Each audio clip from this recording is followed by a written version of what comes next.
All right, so I just wanted to turn on the camera,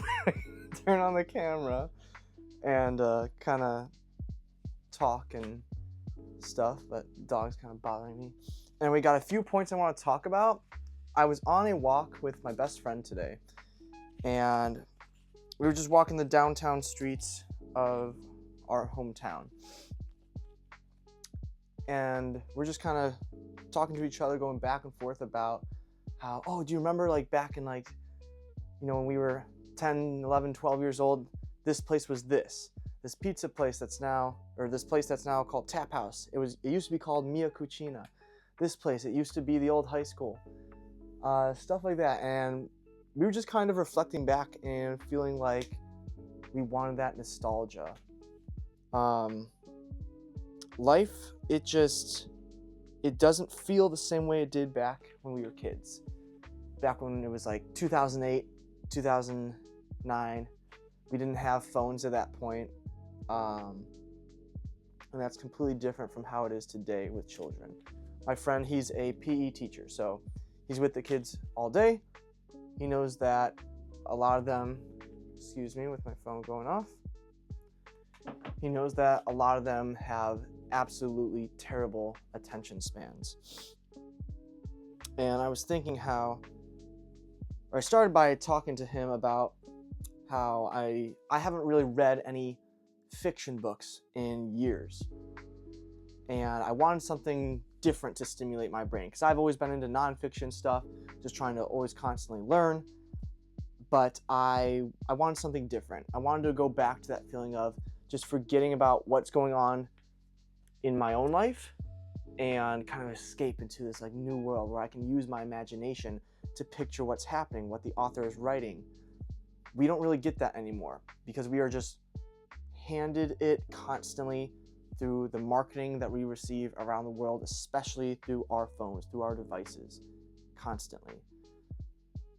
And it was really nice to just think about, well, I've read these books in the past, like, let me connect to my childhood self. Because if you're like me, if you're in your mid-20s, you just feel like life is just coming at you.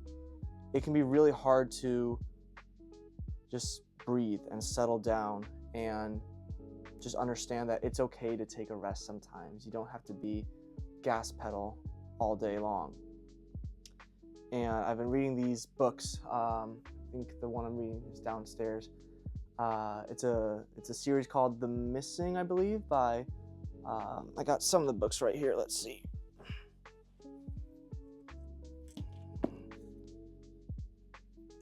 The Missing by Margaret Peterson Haddix. These are all really interesting books, and it is a way that I've been stimulating my brain recently that I haven't gotten in the past, like I said, like 10 years.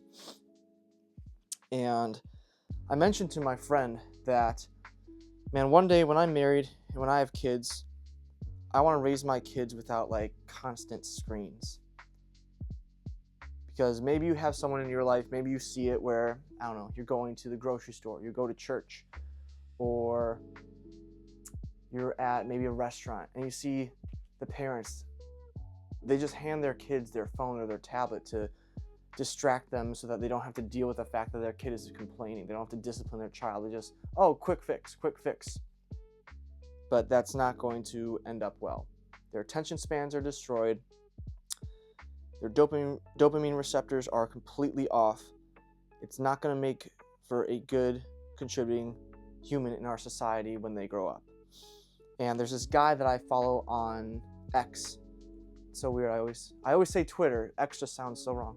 But there's this guy I follow on Twitter/X named Tyler Tot. I think that's how you pronounce his name.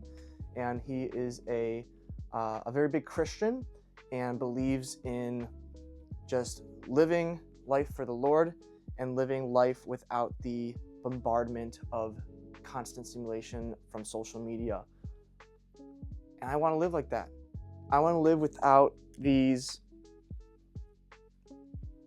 constant distractions pulling us away from what truly matters in our life. It's okay to be bored. It's okay to sit in boredom. We need to sit in boredom. Especially if you're like a major procrastinator. You're going to go to your phone. You're escaping a feeling. What if I told you the secret to doing the things that you need to do is to sit in boredom? Force yourself so that you get stimulated by that thing that you need to do. Because if the default is always constant stimulation, how are we expecting ourselves to do the thing that's kind of boring that we know we need to do to further our career, to educate ourselves? Maybe it's the taxes that we need to do. It's boring, right? Be completely bored by yourself. A lot has changed in my life over the past couple of months, and I realized that I was living under constant stimulation from my phone and from everything around me, and that it's okay to be bored sometimes. It's okay to sit in your feelings. It's going to be uncomfortable because for the past, 13 years, I've had a phone where every time I get uncomfortable, I just go to that instead of sitting with that anxiety, sitting with that uncomfortableness and exploring, what is it about this moment that I don't feel good about? I think a lot of us are scared to face the thoughts that will come to us in moments of silence. But those are the exact times that we need to let it come to us. Otherwise, we're going to keep on pushing it off. There's a reason that we feel that way. It's something unsettled in ourselves, whether that's grief, loneliness, some deeper level of knowing that we aren't doing what we're supposed to be doing, but we just want to distract ourselves so that we don't have to be reminded of that. It's really important to take at least 5 to 10 minutes each day and just sit in silence. If that's meditating for you, great. If that's prayer, awesome. If that's going on a walk, do that. If that's making your cup of coffee in the morning, sitting outside, or even at your dinner table, but do it without a phone. Do it without something to read. Just sit. Just enjoy the moment. That's what we need. Just a couple different things that were on my mind, especially as I was talking with my friend today. Yeah, just want to get that out there. Right, Henry? That's right, Henry. Hey, you drooling on my bed? You drooling on my bed? Oh no. Oh no. Okay.